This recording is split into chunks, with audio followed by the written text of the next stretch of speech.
DWIZ Pasada Balita live sa DWIZ AM Metro and Mega Manila, DWIZ News FM Regional Stations, Aliw Channel 23 at nakalive din sa lahat ng DWIZ digital accounts kasama ang magbibigay ng kakaibang drive sa umaga, John Ibanez. DWIZ Pasada Balita, tuloy sa pagbabalita ng tama, paglilingkod ng tama.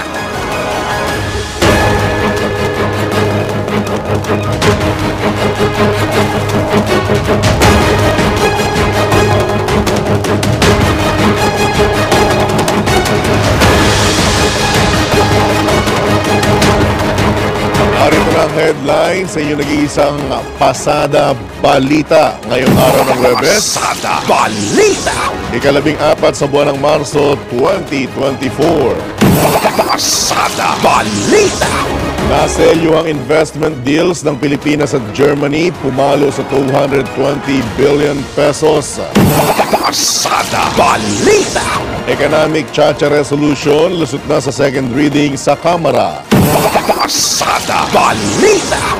Resort sa Chocolate Hills ipinasara kawalan ng environmental compliance certificate na bunyag.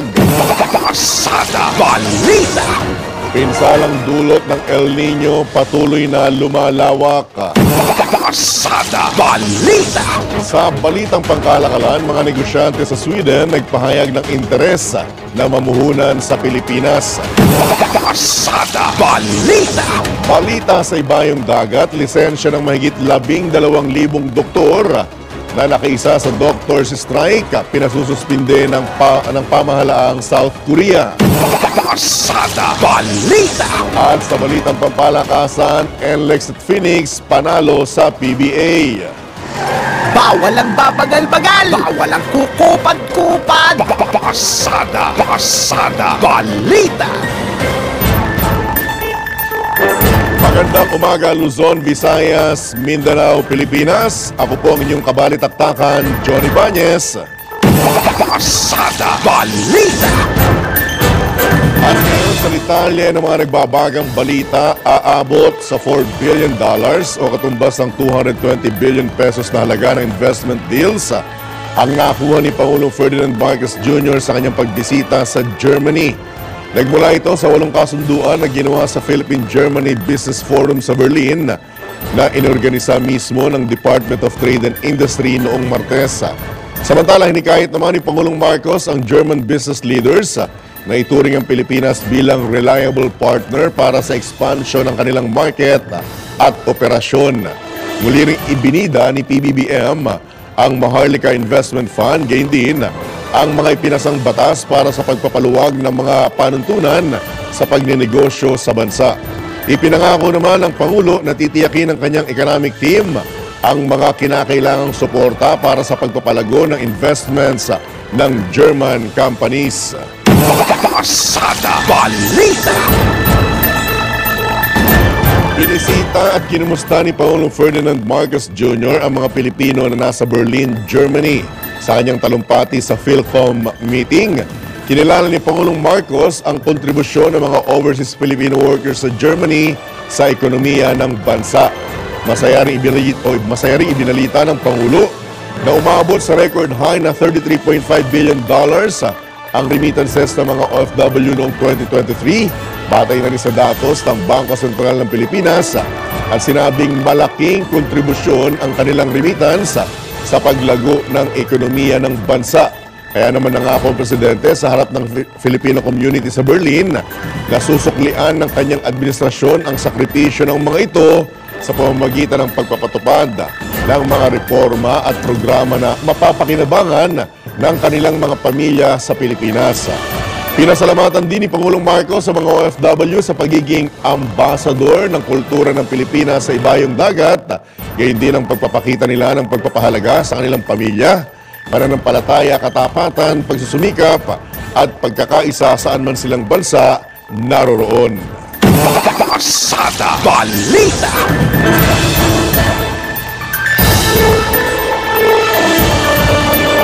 Samantala, posibleng umakyat sa ikalabing-4 na pwesto ang sa malalagong ekonomiya sa mundo ang Pilipinas sa 2050. Ito naman ang paniniwala ni Finance Secretary Ralph Recto at kanyang inanunsyo na nasa tamang landas na ang bansa upang makamit ito. Paliwanag ni Secretary Recto, ito'y dahil sa mga resources ng Pilipinas, kabilang ang batang populasyon ng bansa. Kaugnay nito, kasalukuyang nasa ika-40 pwesto sa malalagong ekonomiya sa buong mundo, ang Pilipinas. Pasada Balita! Naniniwala naman ang Department of Labor and Employment na meet siya ng lumalagong ekonomiya ng Pilipinas ang pagbaba ng unemployment rate sa bansa. Sa datos ng Philippine Statistics Authority, bumaba sa 2.15 million ang mga Pilipinong walang trabaho nitong Enero mula sa 2.38 million na naitala sa kaparehong panahon noong taong 2023. Kasunod dito, tiniyak ng Labor Secretary Bienvenido Laguesma na patuloy ang kanilang mga programa upang mapabuti ang mga micro, small at medium enterprises sa bansa, gayon din ang pagsasanay sa mga manggagawa. Bukod dito, sinabi rin ng kalihim na pinatutupad sa DOLE Regional Offices ang mga programa para sa youth employability tulad ng Special Program for Employment of Students, Government Internship Program at Jobstart Philippines. Pasada Balita! Sa oras na 11 minuto na makalipas ang ika-7 ng umaga, tunggap naman tayo ng pag-uulat mula sa labas ng himpilan.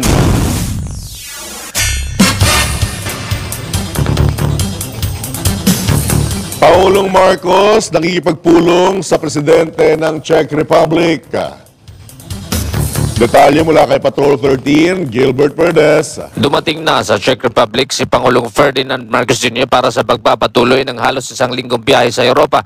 Ito'y matapos ang kanyang 3 araw na working visit sa Germany. Alas 5:43 ng hapon oras sa Czech Republic o alas 12:43 ng madaling araw oras sa Pilipinas nang lumapag ang eroplanong sinakyan ng Pangulo sa Prague. Sakay nga ang kasama nga rito yung kanyang delegasyon. Nakatagda maipagpulong ang Pangulo kay Czech Republic President Petr Pavel at Czech Republic Prime Minister Petr Fiala. May pagkita rin ng Pangulo sa iba pang mga opisyal ng gobyerno. Inasang lalagdaan ng Pangulo ang joint communique sa labor consultation para sa pagpapadala ng mga manggagawang Pinoy sa Czech Republic at pagpapaigting ng proteksyon sa kanilang mga karapatan. Patrol 13, Gilbert Perez, nagbabalita ng tama, naglilingkod ng tama. Pasada Balita! Samantala, BICAM report para sa panukalang batas na magdodoble sa teaching allowance ng mga public school teacher niratipikahan na ng Senado. Detalye mula kay Patrol 19, Cele Ortega Bueno. Niratipikahan na ng Senado ang BICAM report ng panukalang batas na naglalayong doblehin ang teaching allowance ng mga public school teacher. Sa ilalim ng kabalikat sa pagtuturo bill, layuning itaas sa 10,000 piso ang teaching allowance ng mga public school teacher mula sa kasalukuyan na 5,000 piso lamang. Ayon kay Senate Committee on Civil Service Chairman Senator Ramon Bong Revilla Jr., matagal nang hinihintay ng mga guro ang panukalang batas na ito. Pinunto ng senador na bagamat nakasaad sa konstitusyon na ang education sector ang dapat may pinakamalaking allocation sa pambansang budget, patuloy na dumadaing ang mga guro sa pampublikong paaralan na hindi sapat ang kanilang kita kumpara sa mga tungkulin at obligasyong inaatang sa kanila. Kaya naman sa pamagitan ng panukalang batas na ito ay nais ni Senator Ramon Bong Revilla Jr. na kilalanin ang mahalagang papel ng mga guro lalo na sa mga kabataan. Ito sa Patrol 19, Cele Ortega Bueno para sa DWIC, nagbabalita ng tama, naglilingkod ng tama. Pasada Balita! Samantala, opisyal ng militar na inireklamo ng kanyang misis, ipinanawagang si Bakina sa pwesto. Detalye mula kay Patrol 11, Tina Nolasco. Inapelaan ni House Assistant Minority Leader at Gabriela Women's Party Representative Ardin Brosa sa Armed Forces of the Philippines o AFP. Nasipain na sa posisyon si AFP Special Operations Command at Fort Magsaysay, Nueva Ecija Deputy Commander Brigadier General Ranulfo Sevilla. Ito'y matapos isiwalat ng kanyang misis na si Tessa Luz Reyes Sevilla bago isalang sa Commission on Appointments o CA ang promosyon ni Sevilla na nambubugbog umano ang general at hindi nagbibigay ng sustento sa kanilang dalawang anak at may kabit pa. Git ni Brosas, kailangang tanggalin na sa posisyon ng opisyal dahil kung kayaan niya nitong saktan at abusuhin ng sarili niyang asawa at anak, malamang ay kayang-kaya rin anya nitong gawin sa ibang tao. Anya nagpapaalala rin ang naturang kaso ni Sevilla ng karahasan laban sa mga kababaihan at mga bata sa hanay ng militar. Buso nito apela ng mamabatas na magkaroon ng mas matibay na hakbang para labanan ang mga karahasan laban sa mga bata at kababaihan, lalo na kung ito ay ginawa ng mga nasa otoridad. Ito si Patrol 11. Tina Nolasco para sa impilang metodong lakas DWIZ, nagbabalita ng tama, naglilingkod ng tama. Pasada Balita. Samantala, interim promotion ng siyam na senior military officer lusot na sa CA. Detalye mula kay Patrol 17, Jopel Pelenio. Lusot na sa makapangyarihang Commission on Appointments o CA ang interim promotion ng siyam na senior military officer ng AFP. Kasunod dito ng ginawang pag-aproba sa ginanap na plenary session ng CA na pinamumunuan ni Senate President at CA Chairperson Juan Miguel Zubiri. Kabilang sa mga nakalusot sa CA sina Brigadier General Romulo Quimado II, Brigadier General Samuel Manzano, Commodore Limuel Espartinez, Brigadier General Jose Zuniga, Colonel Mandy Libertino, Colonel Juan Guillem, Colonel Clifford Katubigan, Navy Captain Ted Cerezo Jr. at Colonel Nereo Simbahan. Payag ng AFP, ipinapakita ng CA approval ang commitment ng militar sa meritocracy at promosyon ng mga kwalipikadong military officer base sa kanilang achievements, skills at good character. Ito si Patrol 17 Chopel Pelenyo para sa impilang may todong lakas, DWIZ, nagbabalita ng tama, naglilingkod ng tama. Kapag may bagong balita, naka-on air, agad-agad, DWIZ Patrol Report. Samantala, lusot na sa ikalawang pagbasa sa Kamara ang resolution of both houses number 7 na layong amyendahan ng ilang probisyon ng saligang batas. Inaprubahan ang naturang panukala sa pamamagitan ng voice voting ng mga mambabatas. Nakasaad sa RBH number 7 ang mga nais na pagbabago sa 1987 Constitution. Inaasahan namang maipapasa na sa ikatlong pagbasa ang nasabing resolusyon sa huling linggo ng sesyon o bago ang whole week break ng Kongreso. Pasada Balita. Samantala, ginamit na halimbawa ni House Committee on Muslim Affairs Chairman at Lanao del Norte 1st District Representative Muhammad Khalid Dimaporo ang pananambang sa kanyang probinsya. Ito'y upang ipakita ang kahalagahan ng reforma sa edukasyon sa bansa at matutugunan anya ito ng pag-amyenda sa konstitusyon. Ang tinutukoy ni Congressman Dimaporo ang pananambang ng teroristang grupong Daula Islamiyah Maute sa mga sundalo noong Pebrero na ikinamatay ng 6 na militar at ang sinasabi na responsable ng pananambang ay mga nasa edad 15 lamang na hindi man lang marunong magsalita ng Tagalog. Patunay anya ito ng kabiguan ng basic education at umaasang hindi ito mamasamain ng sinuman, partikular ang lumang tradisyon sa bansa na tila pinahalagahan ang Catholic education kaya tila walang tiwala ang mga kapatid na Muslim sa sistema ng edukasyon. Aminado ang kongresista na mahirap na mareforma ang edukasyon dahil sa limitadong pondo, kaya nais ng resolution of both houses number 7 na payagan ng mga dayong mamumuhunan na pumasok upang matugunan ang nasabing problema. Pasada Balita. Sa iba pang tampok at kontrobersyal na balita, DNR iginiit na naglabas na sila ng temporary closure order sa nag-viral na resort sa Bohol. Ang detalye mula kay Patrol 30, Jelly Mendez. Iginiit ng Department of Environment and Natural Resources na naglabas na sila ng temporary closure order noong nakalipas na taon sa nag-viral na resort sa gitna ng Chocolate Hills sa Bohol. Nauna nang pinuna ng mga netizens ang viral video ng swimming pool sa bisinidad ng tinuturing na iconic na tourist sites sa Pilipinas. Ayon sa DENR, kanilang inisyuhan ng notice of violation noong Enero ang may-ari ng Captain's Peak Resort dahil sa pag-ooperate ng walang kaukulang Environmental Compliance Certificate o ECC. Bukod pa dito ay iniutos na rin ni Regional Executive Director Paquito Melicor kay Provincial Environment and Natural Resources Office o Penro Bohol Ariel Rica na bumuuna ng grupong maging inspeksyon sa compliance ng nasabing resort sa temporary closure order. Matatandaan na ang Chocolate Hills ay idineklarang National Geological Monument and Protected Landscape sa bisa ng Proclamation No. 1037 na inisyo noon ni dating Pangulong Fidel Ramos.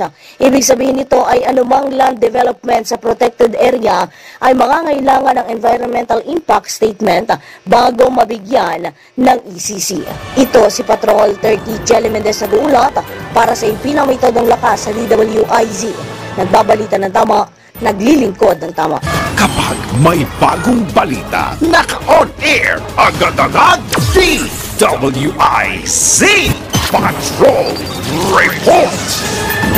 Sa kaugnay na balita, may mga kaukulang permit ang Captain's Peak Garden Resort na nasa Chocolate Hills.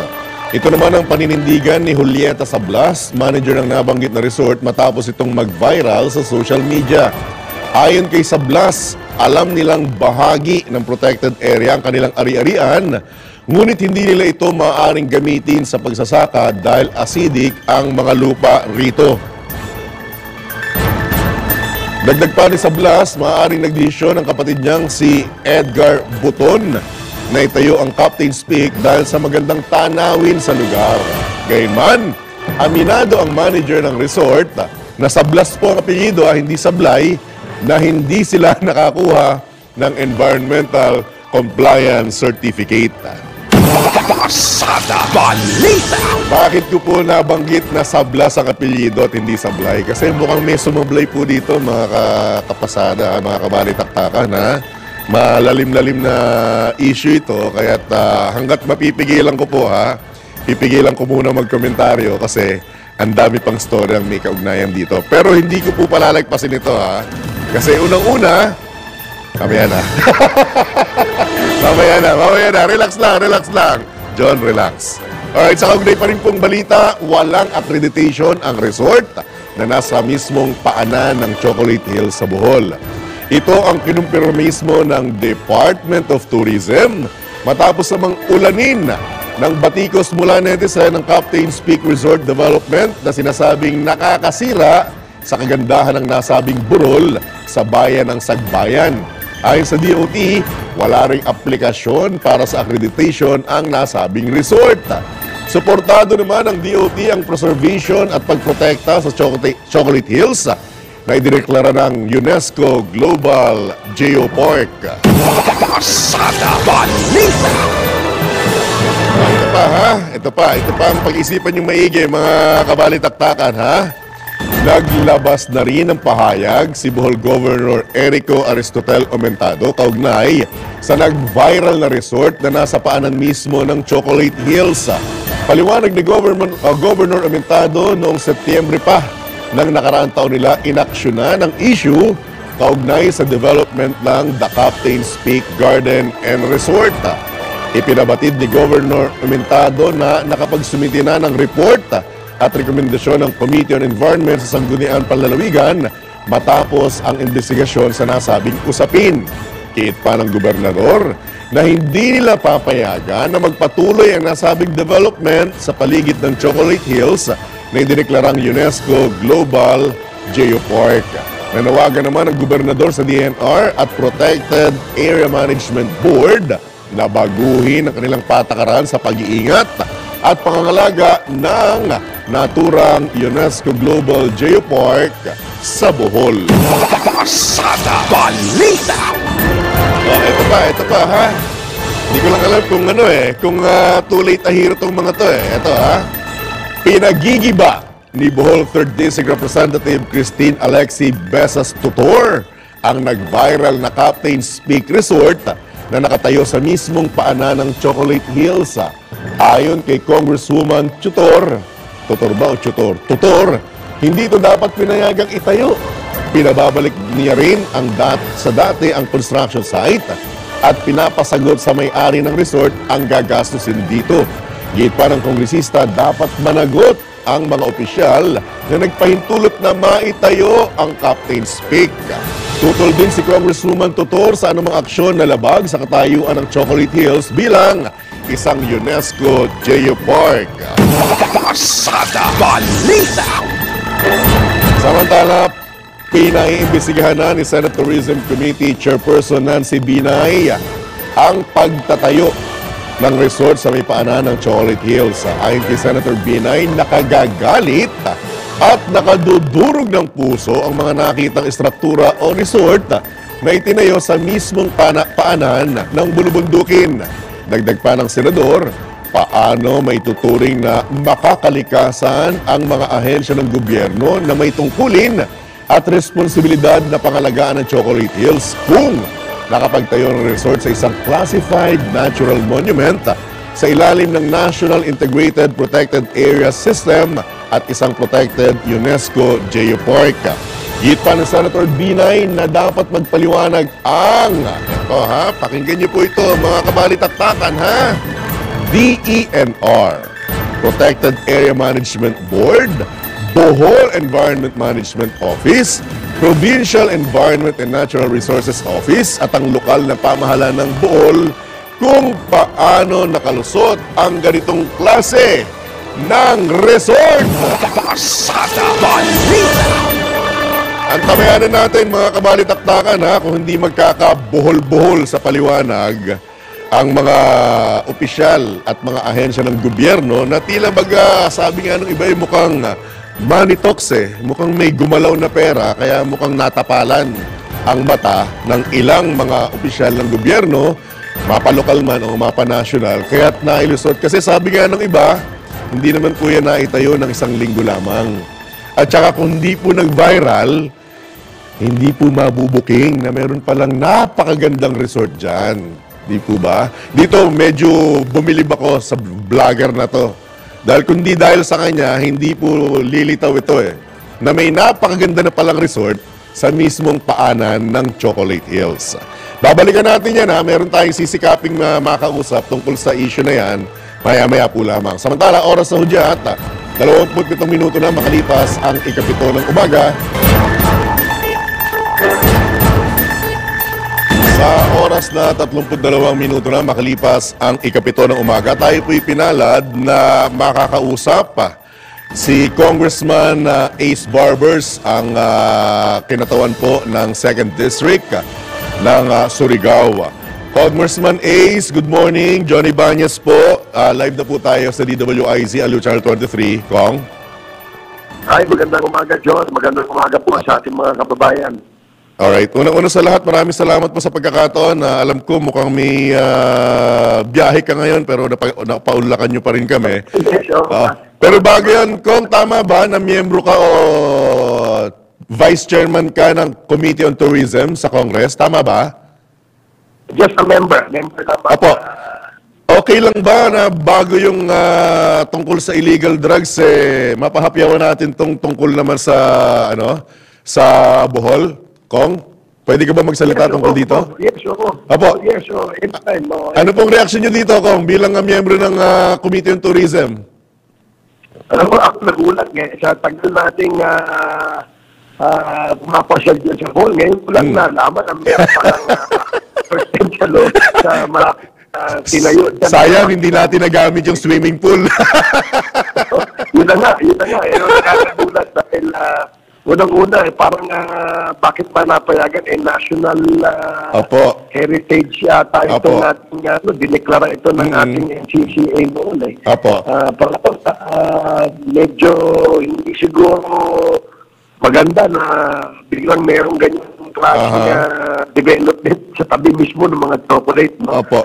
Kaya para sa akin, medyo nagulat ko, John. Opo. Kung mukhang Hindi rin ako sangat yun. ilang bagay po ang inire-raise ng ating mga netizen. It's either gumigumanang pera or may nalusutan. Pero napaka-imposible pong may nalusutan kung barbers eh. Dahil hindi lang naman daw to 1-2 linggo ginawa. Tama ka dyan. No? Kaya gawa niya, malamang yan, inabot yan, pinakamabilis na siguro 1 taon. Opo, sa ganda eh, no? Tsaka sa laki. Sa ganda ng resort na yan, talagay ko, minimum 1 taon, bago na itatapos yan. At tama ka, no? Hindi pwedeng hindi napansin no, kung habang yan ay ginagawa. Ang tanong dyan, sinong pumayag na maglagay dyan? Opo. So, yun ang isang malaking katanungan dyan. Opo. Pero in fairness po kung barbers, nagbabasa po ako ng ilang mga social media at ilang comment. Mismong itong si Julieta Sablas, kapatid ng may-ari ito, tsaka manager ng resort, ang nagsabi siya na yun daw pong mga paanan, mga pinagtayuan ng kanilang resort, hindi naman daw po covered. Dahil actually, private land daw po yan at meron silang titulo. Kaya lang, umamin po siya na medyo may tinastas sila doon sa mismong Chocolate Hills bundok, Congressman. Okay. Well, tama naman, no? Kung ito ay pribadong pagmamayari ng pribado, may karapatan naman sila na gawin kung ano yung gusto nilang gawin dyan sa lugar na yan. Pero, maaari sigurong check natin kung ito ba'y may ECC. Yun nga po, wala raw po, Kong. Wala raw silang ECC. Ano ko, medyo mahirap yan. Lalong-lalo na yan. Nakadikit yan halos dun sa chocolate ng Chocolate Hills. At saka may tinastas ko, kitang-kita sa yung construction, may tinastas talaga sila. Ginalaw nila yung Chocolate Hills. Yun na nakakalungkot. At sana, hindi yun na bago sana natapos yan o naumpisan yung construction yan, siguro dapat na pag-aralan mo ng mabuti ng LGU, na pag-aralan ng DNR, ano yan? Kung ano dyan. Kasi, alam mo, itong Chocolate Hills, walang kaparehas ito sa mundo eh. Correct. Tayo lang na may ganyan eh. Sa ibang bansa nga, kapag merong mga lugar na walang kaparehas, no? Yan talaga ipinapreserve nila at pinopromote nila bilang isang tourist spot. So, nakakalungkot. Nagkaroon ng ganyang pangyayari dyan sa ating Chocolate Hills. At mukhang ang Senate po at saka ang mismong Kamara magsasagawa na ng magkahiwalay na investigasyon dito, Kong Barbers. Yes, so yun din ang rinig ko hapon sa Kongreso na mukhang gumagawa ng resolusyon, no? Ang mga membro pinangungunahan ng ating chairman sa komite na tingnan at kung bakit ba nagkaroon ng ganyan. Para mapag-aralan din, no, na lahat sana ng ating mga national heritage sites at saka yung mga dapat i-preserve, ay dapat hindi magkaroon ng development na halos kadikit. Yun ang mga dapat tingnan. Opo. Makasisiguro po ba, makatitiyak po ba ang ating mga kababayan kung Ace Barbers na may mananagot dito, lalo na kung may lumusot o napalusutan na mga ahensya at opisyal ng pamahalaan, Kong? Oo, John, no, hindi naman siya, dahil pag-aralan namin yan, titingnan natin, sino ba, saan ba nagkamali? No? At kung sino yung dapat managot. No? Siyempre, in fairness naman dun sa mga, kung ito talaga ay private property o tituladong lupa sa isang privado, may karapatan talaga siya. Pero dapat tingnan natin dyan, kung saan pa nagkaroon ng pagkakamali dyan. Ito ba'y bawal? Ito ba'y pinapayagan? Kung ito pinapayagan, ano ba yung mga regulasyon? Ano ba yung mga permit na dapat niyang sinecure? No? Kaya na nabanggit ko kanina, wala palang ECC. Wala nga po. So dapat tingnan natin ito. Opo. Alright. Lipat naman ako, isa pang controversial na mukhang natatabunan na yung medical marijuana, Kong Ace. Dahil kayo po ay chairman ng Dangerous Drugs Committee, tama po? Ano pong update na rito, Kong Barbers? Okay, natapos na yung report ng TWG, yung Technical Working Group na pinorma namin, no? Para pag-aralan at isulatin yung sinasabing substitute bill, no? Ito yung napuntahan na namin sa Mother Committee nung nag-report ang TWG Chair na si Congresswoman Luisto at saka si Congressman Goles kasi joint itong aming committee hearing na pinorma o yung TWG na pinorma is a joint committee of the Committee on Health at saka Committee on Dangerous Drugs. So, itong TWG nito ay nag-submit na po ng report sa mother committee dito sa amin, sa Committee on Dangerous Drugs. At yung kanilang report ay aming tinanggap at inaprobahan na po namin. In principle, may mga portions lamang po sa proposed na bill o yung substitute bill na kailangan idaan namin sa Committee on Appropriations kasi nangihingi tayo ng pondo doon sa batas na yon para makapagsimula na magtayo ng sinasabing Medical Cannabis Office under the DOH. Pero Congressman Barbers, unang-una at isa sa pinakamahigpit na tumututol dyan, mga nasa medical field po, Congressman. Ano po reaksyon niyo yan? Yes, actually, John, tama ka. Meron kaming mga position papers. Hindi lamang po yung officers ng Philippine Medical Association ng kumukontra. Meron din po kumukontra, pero gaya sa dami ng kumukontra, meron din po sumasangayon. Kaya po binaplanti po namin. At nakita namin na yung mga dapat i-considera na mga agam-agam na mga kumukontra ay inilagay namin, ilagyan namin ng safeguards dun sa aming substitute bill. Nang sa ganun, maibisa naman yung kanilang pangamba at yung kanilang agam-agam. Doon naman sa mga pro, na mga nag-advocate po ng medical cannabis, sinisigurado namin, ito ay limitado only sa medical cannabis kung saan. Gagamitin lamang po ito para sa medical purposes. Pero Kong, isa po sa concern ko rin kasi hindi naman po natin mailalayo na kahit na nung panahon po ako po'y karga pa ng mga magulang ko, malamang medyo binata na kayo noon. Nauso po yung mga syrup, cup syrup, na maraming naging addict doon. Dahil kahit prescription drugs yun, marami po naging addict doon. Yun po ang kinatatakot ngayon ng ilang mga nasa medical field. Paano po natin masusugpo ito or maiiwasang maging ganito, Congressman, if ever?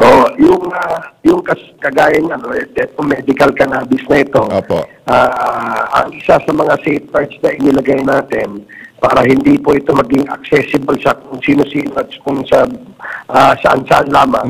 Naglagay po tayo ng mga allowed na mga pwede pong mag-prescribe na mga doktor dito. Kailangan meron pong training, meron pong license to prescribe.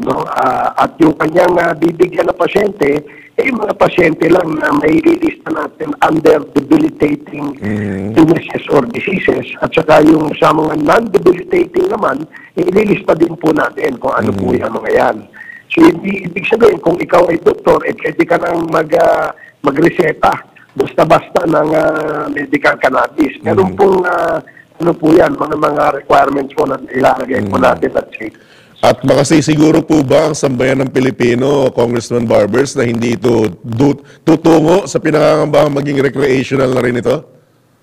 Yes, yun ang ating pinapangako dito sa panukalang batas na ito. Kung ito po'y magiging batas, talagang hindi po papayag ang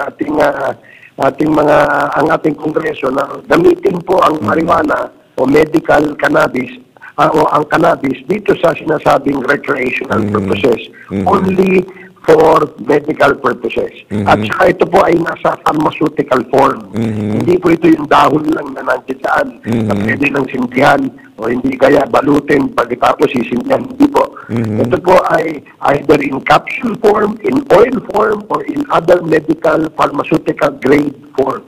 Yun po yung naka-specify daan sa ating pinapanukalang batas. Unless may karagdagan kayong babanggitin, tawid pa ako sa isa pang kontrobersyal.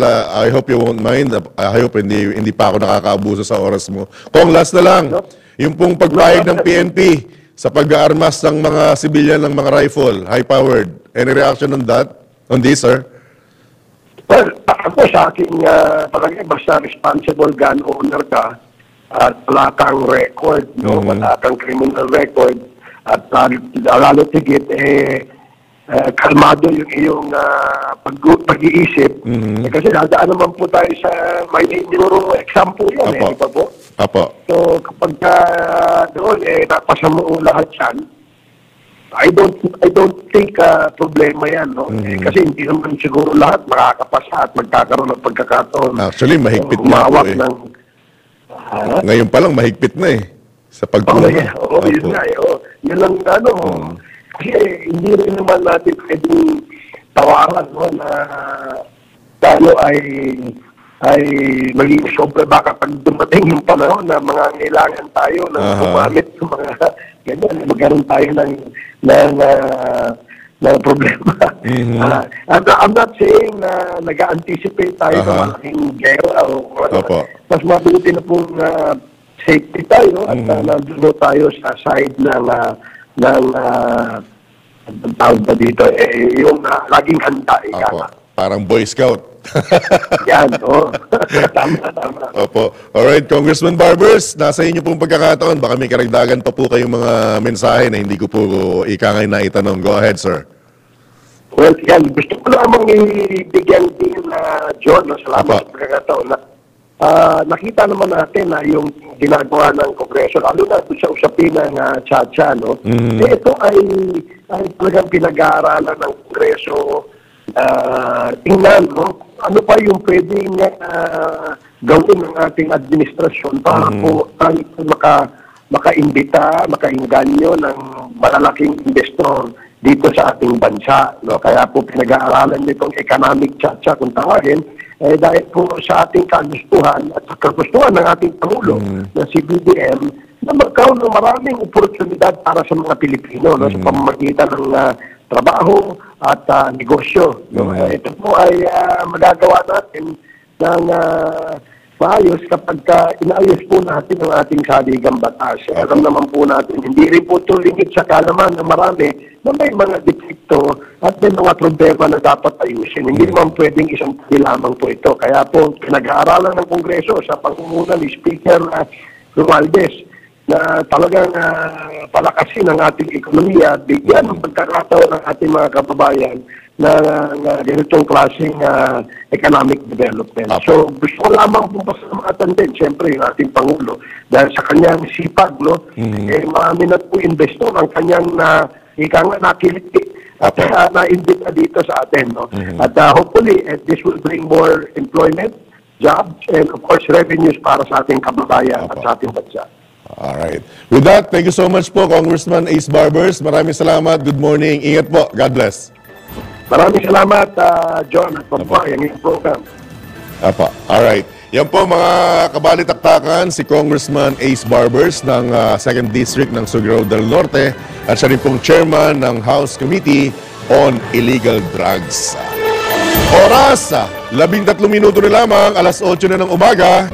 Pasadahan pa natin ang ilang pang mga naglalakihang balita. Pumalo na sa 1.3 billion pesos ang naging pinsala ng El Nino sa sektor agrikultura. Ayon kay Agriculture Assistant Secretary Arnel de Mesa, katumbas ito ng 14,000 hektarya o 1.5% ng mga taniman sa buong bansa. Sa kabila nito, sinabi ng opisyal na nakatulong ang maagang paglalatag ng pamahalaan ng mga programa kontra El Nino. Kinumpirma naman ni DTI Undersecretary Amanda Nograles na nakatakdang magpatupad ng price freeze sa 5 lugar sa bansa na nasa ilalim ng state of calamity dahil sa matinding tagtuyot. Pasada Balita! Normal lamang ang pagbaba ng level ng tubig sa mga dam sa mga ganitong buwan. Ito naman ang paliwanag ni Engineer Patrick Dizon, Division Manager ng MWSS, kasunod ng patuloy na pagbaba ng water level sa mga pangunahing dam sa Luzon. Mula sa daily average decrease sa 17 centimeters, posible pa niya itong umabot sa 30 centimeters. Tama ba? Centimeters, di ba? Paliwanag ni Engineer Dizon, ito'y dahil bukod sa El Nino, tumataas din ang konsumo ng mga customer lalo na at papasok na ang summer month. Normal naman po yung pagbaba ng ating reservoir sa ganitong buwan po, no? Hindi naman yan or early na talaga pong pababa po yung ating reservoir sa ganitong buwan. Nasa 17 cm per day bagsak po ng ating reservoir. Pero pagdating ngayon ng summer po, no, kung saan po ay mataas po yung consumption po ng ating mga customer, umaabot po yan ng around 30 cm per day. During summer po ay talaga po malaki po yung binabawas po ng ating reservoir. Especially po kapag March, April sa kami. Kasi po wala po talagang gula sa ating mga watershed. Yan po ang tinig ni Engineer Patrick Dizon, Division Manager ng MWSS sa eksklusibong panayam ng DWIZ. Pasada Balita. Samantala, sinasabing binigyan ng due process ng Kamara si Kingdom of Jesus Christ Pastor Apollo Kibuloy sa ginawang pagdinig ng House Committee on Legislative Franchises. Ito naman ang tiniyak ni Committee Chairman at Parañaque City 2nd District Representative Gus Tambunting nang matanong ang kanyang reaksyon kaugnay sa sinabi mismo ni Vice President Sara Duterte na dapat bigyan ng patas na pagliliti si Pastor Kibuloy. Ayon kay Congressman Tambunting, iginagalang niya ang opinyon ni VP Inday pero ang pinag-uusapan sa Kamara ay prangkisa ng SMNI na ibinigay ng Kongreso kaya't ito lang ang maaaring bumawi nito. Nagsasagawa ng investigasyon ng Legislative Franchise Committee kaugnay ng mga paglabag ng Sunshine Media Network International kung saan sinasabing si Pastor Kibuloy ang pinaniniwalaang beneficial owner. Paulit-ulit anyang inimbita ng komite si Pastor Kibuloy upang maibigay nito ang kanyang panig at masagot ang mga tanong ng kongresista, subalit patuloy niya itong ini-snub. Pasada Balita. Tinanggap na ng abogado ni Pastor Apollo Kibuloy ang show cause order ng Senado laban sa naturang religious leader. Ito ang kinumpirma mismo ni Senator Risa Ontiveros, chairperson ng Committee on Women, Children, Family Relations and Gender Equality kaugnay sa issue ng kinakaharap ni Pastor Kibuloy. Ayon sa senador, isisilbi rin ng mga tao ng Senate Sergeant at Arms ang show cause order sa bahay mismo ng religious leader sa Davao City. Pasada Balita. Ay, oras na para sa ating sports update. Updates at inside stories sa iba't ibang sports. Ito ang Real Sport. Real Sports ni Anthony Suntay. Magandang umaga. Nakabalik bilang head coach si Jong Chico kahapon at nanalo ang NLEX 103-97 sa Blackwater sa PBA Philippine Cup sa Phil Sports Arena. Bida si Robert Bolick sa kanyang 21 points, 9 rebounds at 9 assists. Tumulong din sila Jan Normal, 16 points at 7 rebounds. Dominic Fajardo may season-high 14 points at 2 blocks. Robbie Herndon tumula ng 14 points at 10 rebounds. At si Baseramer may 12 puntos. Ito ang unang laro ni Jong Chico pagmula ng coach siya ng TNT noong 2014 to 2016. We have able and capable assistant coaches, ang sabi niya, in charge of the offense and in charge of the defense. Because I don't know all the plays. I just know kung ano yung game plan ni Coach Frankie, so we just followed it on both ends of the floor. Sa pangalawang laro, nanalo ang Phoenix sa Terra Firma 94-78. Si R.R. Garcia ang bayani sa kanyang double-double na 20 points at 10 assists para sa unang panalo ng Phoenix sa komperensyang ito. Para sa Real Sports, ito po, si Anthony Suntay.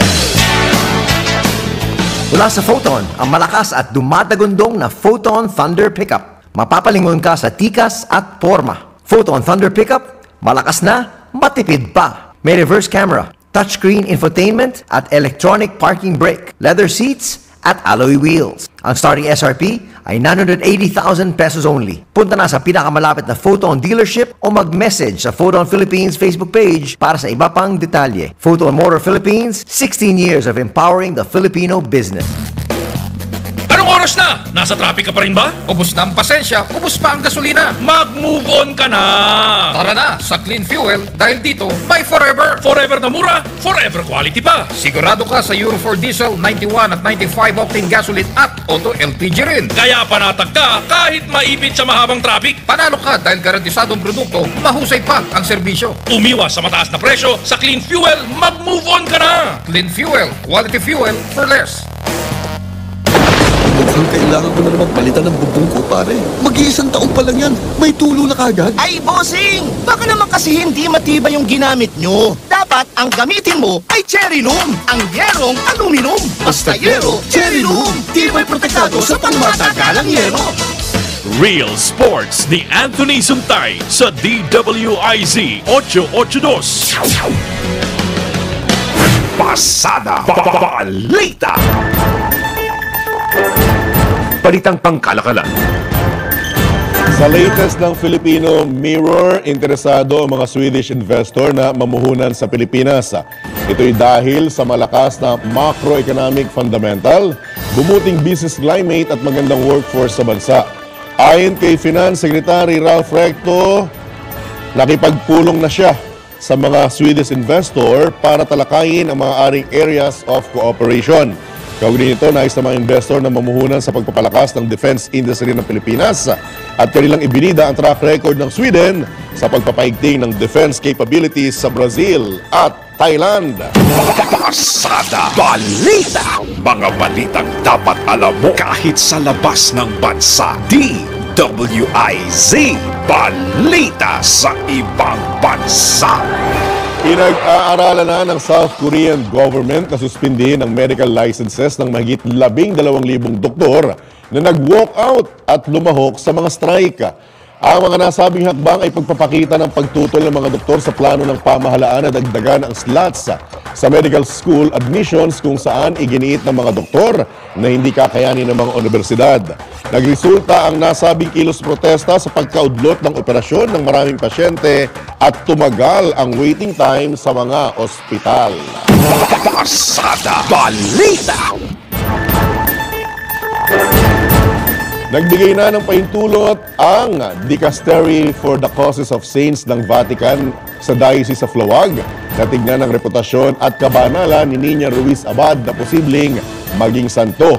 Ayon sa CPCP o CBCP, hindi matatawaran ang debosyon at Eucharistia ni Abad nung ito ay nabubuhay pa.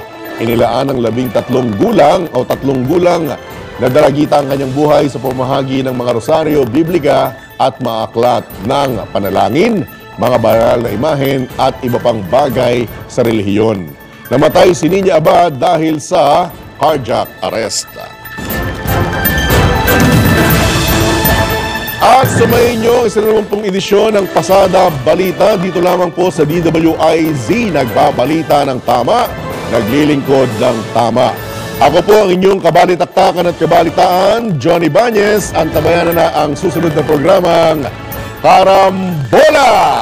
Oras! Alas 8 ng umaga, yan ang Extra. Woohoo! Bawal ang babagal-bagal. Bawal ang kukupad-kupad. Mabilis na ang panahon, kaya maiiwan ka kapag hindi ka nakasabay sa bilis ng panahon. Presyo ng gasolina, saan traffic, saan hindi. May strike ba o wala? At mga balitang importante sa buhay ng commuter na Pinoy sa DW